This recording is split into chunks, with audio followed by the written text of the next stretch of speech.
Leaders from 7 of the world's major economic powers are once again meeting for the annual G7 summit without Russia. But President Donald Trump is pushing for Russia to rejoin the group.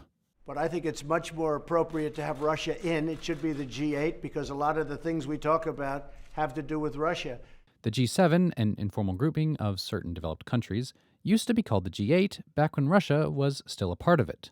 The country was expelled in 2014 after it annexed the Crimean Peninsula from Ukraine. The G7 member states could decide among themselves to readmit Russia, but many of them want to resolve the Crimean issue first. Parce que la France a préparé le prochain G7.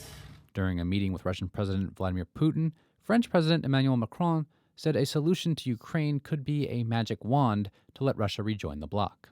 Ukraine isn't the only issue standing in the way of Russia's membership.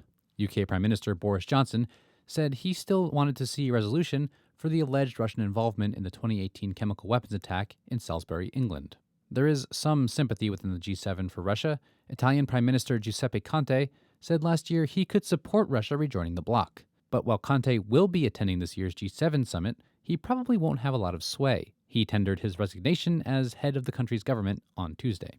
It's worth noting Russia might not even be looking to re-enter the G7. While Putin has expressed a willingness to return to the group in the past, he's also shown a preference for working within other international structures like the G20 instead.